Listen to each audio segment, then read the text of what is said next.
Non veg shop ધરાવતા વેપારીએ ગ્રાહક તરીકે આવતા વ્યાજખોરો પાસે જરૂરિયાતને સમયે 10% વ્યાજે રૂપિયા લીધા બાદ અઢી ગણા નાણાં ચૂકવ્યા પછી પણ મુદ્દલ બાકી હોવાનું કહી વ્યાજખોર પઠાણ ઉઘરાણી કરતા શિવકુમાર નામના વ્યાજખોર સામે પોલીસ ફરિયાદ નોંધાઈ છે। નોનવેજ શોપ ધરાવતા વેપારીએ ગ્રાહક તરીકે આવતા વ્યાજખોર પાસે જરૂરિયાતમંદ સમયે 10% વ્યાજે રૂપિયા લીધા બાદ અઢી ગણા નાણાં ચૂકવી દીધા હતા। બાદમાં મુદ્દલ બાકી હોવાનું કહી વ્યાજખોર પઠાણ ઉઘરાણી કરતો હતો। પીડિત લતીફભાઈ ટુકડુ જણાવે છે કે તેઓ રામપુરા મસ્જિદ પાસે નૂરી મોલ્લો કિમિયાગરમાં રહે છે। ઘર નીચે ચિકન મટનની દુકાન ચલાવી પરિવારનું ગુજરાન ચલાવે છે। શિવકુમાર કિશનભાઈ પારગર નામનો યુવક કાયમી ગ્રાહક હોય અને અમે બંને એકબીજા પાસે સારી રીતે પરિચિત પણ હતા। ધંધાને પૈસાની જરૂરત હોવાથી શિવકુમાર પારગરને કરી હોય, જેથી શિવકુમારે માસિક 10% વ્યાજે રૂપિયા આપવાનું કહેતા 2017માં 30,000 માસિક 10% વ્યાજે લીધા હતા। જરૂરિયાત મુજબ ટુકડે કુલ 8 લાખ માસિક 10% વ્યાજે લીધા હોય, જેની સામે અમારે બેંક ઓફ બરોડાના બેંક ખાતાના સહીવાળો એક કોરો ચેક પણ પાસપોર્ટ સાઇઝના 2 ફોટા, આધાર કાર્ડની નકલ સિક્યુરિટી પેટે આવી હતી। આ સાથે સ્ટેમ્પ પેપર પર સહી પણ કરાવી। જોકે રૂપિયા અમે શિવકુમારને વ્યાજ સાથે ચૂકવી દીધા હોય।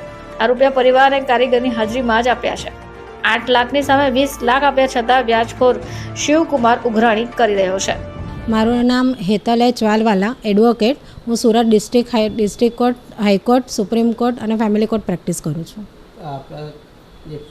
ફરિયાદ કરવામાં આવી છે, શું છે ફરિયાદની સમગ્ર હકીકત? એમાં એવું છે કે જે આ લતીફ ટુકડુ ખાટીક છે એ ભાઈ આત્મહત્યા કરવા જતા હતા, ત્યારે એમની વાઈફ સલમાબેન એ મારી પાસે આવેલા હતા કે ભાઈ મારા હસબન્ડ આવી રીતે આત્મહત્યા કરવા જાય છે। ત્યારે એમણે મને સમગ્ર એમની હકીકત જણાવતા કીધેલું હતું કે મારા હસબન્ડે પેલા શિવાભાઈ પારકર કરીને એક વ્યક્તિ છે એની પાસેથી એમણે કંઈક 8 લાખ રૂપિયા ટુકડે લીધેલા હતા ને એના બદલામાં એમણે 20 લાખ રૂપિયા ચૂકવી દીધેલા છે।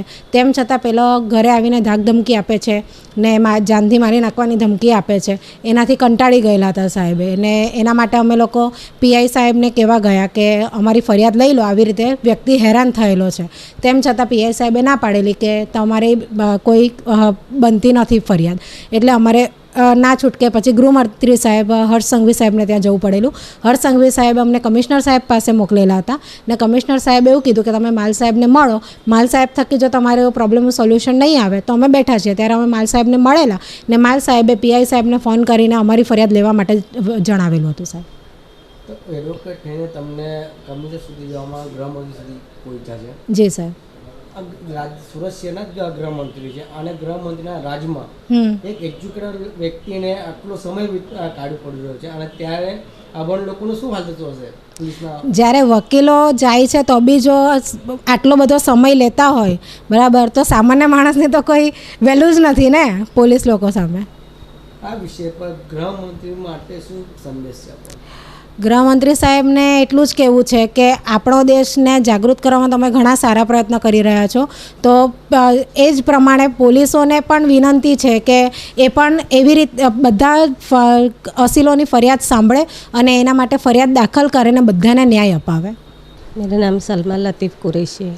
सलमा कहाँ रहते हो और कौन व्यक्ति जो आपको धमकी देता था? हम लोग रामपुरा रहते, रामपुरा लाल मियाँ मस्जिद, वहाँ पे ये शिवा भाई पहले से हमारे घर पे आते जाते थे, चाय पानी ऐसा सब पीते ही थे।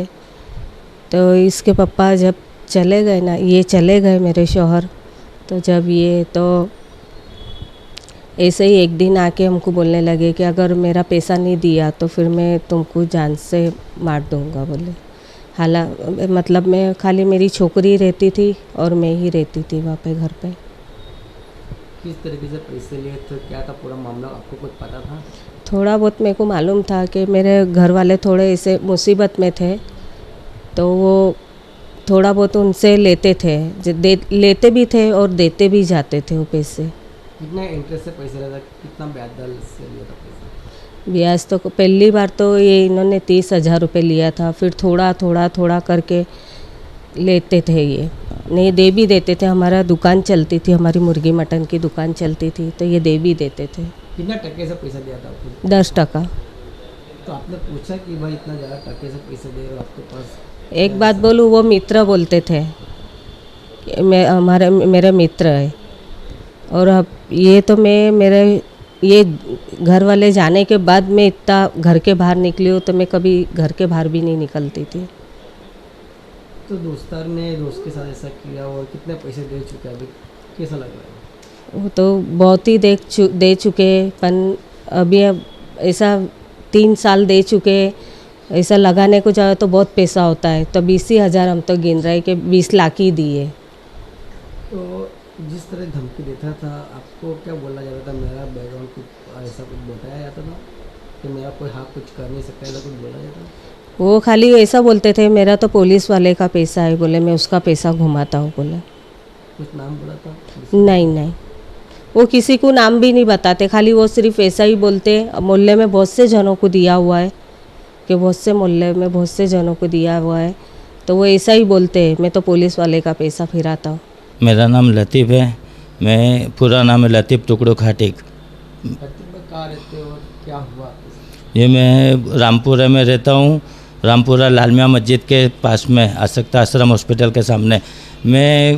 मेरा दोस्त शिवा भाई वह ब्याज से धंधा करते हैं, तो मैं उनसे ज़रूरत पड़ने पे पैसा लिया था, थोड़ा टुकड़े टुकड़े के अंदर लिया दिया व्यवहार चला। फिर ऐसा करते करते मेरे पे 8 लाख रुपए हो गए, तो मैं उनको दर महीने 74,000 रुपये महीना देता था। 18 तारीख को 24,000, 22 तारीख को 24,000 और दर सोमवार को 5-5 हज़ार, और बुलेट की चौपड़ी गिरवी रखी थी उसके 6,000 रुपये देता था। ऐसा कुल टोटल 74,000 देता था। तो शिवा भाई ने बोले तेरे से एक साथ में नहीं दिए जाएंगे, तो मेरे को टुकड़े में दे दे। ऐसा करके मैं 74,000 दर महीने देता था। तो एक दिन शिवा भाई आए तो बोले मेरा सेट मान नहीं रहा, बोले तो मेरे को बोले चेक दे, चेक और यहाँ इधर आके साइन कर दे। तो मैंने मेरे से कोरा चेक और मेरा आधार कार्ड की नकल लेके गए और बैंक में डाल दिया, उन्होंने बाउंस करा दिया। पैसे कितने साल पहले लिए थे और अब तक कितना हुआ और टोटल रकम कितनी दी गई आपको? मैं 2019 में लिया था अब उनसे पैसा, कुल टोटल टुकड़े टुकड़े में 30,000 50,000 जैसे ज़रूरत के हिसाब से। तो उसके हिसाब से मैंने दर महीने 74,000 रुपये देता था। मैं उसको संलग्न 3 साल भरा। जब मेरे पास नहीं था फिर कंटाल के मैंने घर छोड़ के चले गया था मैं। फिर अभी तक आप कितनी रकम दे चुके हैं? अभी तो बहुत लगभग 20 लाख से तो बहुत ज़्यादा दे दिला है, पर कम से कम 20 लाख तो खरे ही। 20 लाख से 74,000 रुपये महीना साहब, 10% 10% से देते थे। उसने नहीं पुलिस फरियाद नहीं की, मेरे से कोरा चेक ले लिया और बैंक में डाल के बाउंस करा दिया चेक। आपने पुलिस फरियाद की? जी मेरा वकील, हम गए थे मेरे वकील साहब के पास में। मेरा एक दोस्त है मित्र, मेरे को हेतलबेन वालवाला के पास लेके गए, तो हम वहाँ से अठवा गए, अपना लाल गेट गए। लाल गेट पे साहब ने बोले क्या भाई तेरे पास कोई एविडेंस नहीं है, क्या करें, हम केस नहीं कर सकता तेरा। फिर मेरा वकील हेतलबेन वालवाला ने हमको गृह मंत्री साहब के पास लेके गई थी, हर्ष संघवी साहब के ऑफिस में हम गए। वहाँ से हमको बोले कि ठीक है तुम कमिश्नर साहब कन जाओ। फिर कमिश्नर साहब कन हम गए। फिर माल साहब ने भी हमको बोले कि ठीक है तुम जाओ लाल गेट पे, तुम्हारी फरियाद ले लेंगे। फिर ब्रह्म भट्ट साहब और ठाकुर राठौर साहब ने फिर हमारी फरियाद ली। इस पूरा मामला हुआ जो फरियाद को लेके बहुत लापरवाही दिखाई दे रही है, आपको ऐसा लगता है? हाँ साहब बहुत लापरवाही, क्या करें, वो हम लोग अभन हैं, इसके लिए हम कुछ कर नहीं सकते। ये वकील साहब ने हमको हिम्मत दी, तो मैं नहीं, मेरे जैसे 15-16 लोग फंसे ले, सबके चेक बाउंस कराए ले। मेरे को अकेले के लिए नहीं, मैं चाहता हूँ कि सबको न्याय मिले, बस मेरी इतनी गुजारिश है बस।